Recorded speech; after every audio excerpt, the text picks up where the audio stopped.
بسم اللہ الرحمن الرحیم۔ جملہ بہتر کر رہا ہوں۔ ممکن ہے کوئی عالم دین نظر آئے مگر وہ ہو عالم دنیا، اور ممکن ہے کہ کوئی عصری علم کا حامل ہو مگر ہو وہ عالم دین۔ تقسیم ہوگی عصری علم اور علم دین، تقسیم کریں گے علم دین اور عصری علم، عصری علم اور علم دین، دینی علم اور عصری علم۔ یہ ڈاکٹر، انجینئر، یہ جو میتھ، یہ جو آج ہندسوں کا علم ہے، یہ جو آج مالیات سے وابستہ علوم ہیں، جو بینکنگ کے حوالے سے طالب علم زیادہ حاصل کر رہے ہیں، یہ دنیاوی علم نہیں ہے، یہ بھی علم دین ہے۔ ہر وہ علم جو ہمیں انسان بنائے وہ علم دین ہے، اور ہر وہ علم جو ہمیں انسانیت سے دور کر دے وہ علم نہیں ہے، وہ وقت کا زیان ہے، اور وہ فضول زندگی ہے۔ ممکن ہے میرے قبیلے کے لوگ ہوں جو مسئلہ بتاتے میں بھی تکلف کریں، آپ ان سے مسئلہ پوچھیں تو وہ کہیں کہ جی میرے پاس وقت نہیں ہے، میں جواب نہیں دیتا۔ اور ممکن ہے کہ کوئی ڈاکٹر ہو اور رات کی تاریکی میں اور 3 بجے شب رات میں کوئی جا کر ان کا دروازہ بجائے کہ جی فلاں پڑوس میں آپ کے مریض ہے، وہ تڑپ رہا ہے، آپ کے مشورے کا محتاج ہے، اور وہ فوراً بستر چھوڑ کے اس کے علاج کے لیے چلا جائے، تو یہ عالم دین ہے۔ صلوات پڑھیں گے محمد و آل محمد۔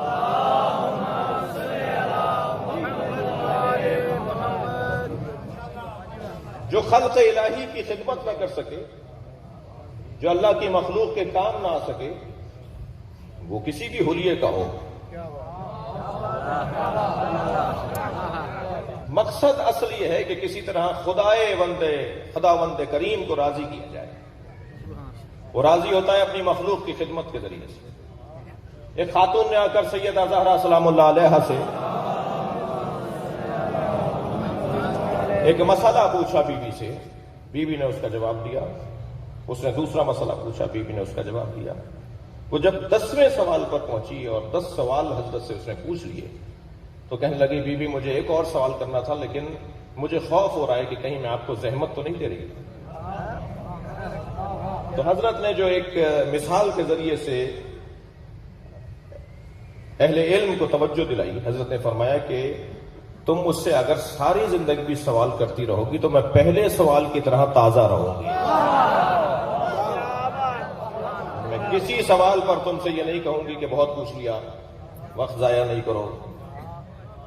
حضرت نے فرمایا تم نے کبھی دیکھا کہ کسی مزدور کی مزدوری اگر 1000 درہم ہو اور اس سے کہا جائے کہ اگر تم نے فلاں کام کیا جو 1000 درہم کا ہے، ہم تمہیں 10,000 درہم دیں گے، تم نے کبھی دیکھا کہ اس مزدور کا شوق کتنا ہوتا ہے کام کرنے میں؟ جسے 10 برابر دیا جا رہا ہو۔ کہنے لگا ہاں بیوی ایسا ہی ہے، اگر کسی کو 10 برابر اجرت دی جائے تو اس کا شوق بہت ہوتا ہے کام کرنے میں۔ حضرت نے فرمایا ہمیں حکم یہ ہے کہ لوگوں کی الجھنوں کو دور کرو، ہم تمہیں 10 برابر اجر عطا کریں گے۔ تو علم دین اور علم دنیا یہ تقسیم اچھی نہیں ہے، تقسیم ہوگی عصری علم اور دینی علم۔ تو عصری علم بھی علم دین ہو سکتا ہے کہ اگر مجھے وہ انسان بنائے۔ ڈاکٹر بہت اچھے ہیں، انسان اچھے نہیں ہیں، انجینئر بہت اچھے ہیں، انسان اچھے نہیں ہیں۔ جون کا مہینہ گزر رہا ہے، حضرت آیت اللہ خمینی کی برسی کے بھی ایام ہیں۔ میں نے خود ان سے جو جملہ سنا، ابتدائی طالب علمی کا دور تھا اور ان کی زندگی کے آخری ایام تھے، علماء کرام سے وہ خطاب فرما رہے تھے۔ بڑا حسین جملہ تھا ان کا، فرمانے لگے کہ انجینئر بننا آسان ہے، ڈاکٹر بننا آسان ہے۔ انہوں نے ایک لمبی فہرست بیان فرمائی کہ فلاں بننا آسان ہے، فلاں بننا آسان ہے۔ فرمایا عالم دین بننا آسان ہے، انسان بننا مشکل ہے۔ توجہ کر رہے ہیں آپ؟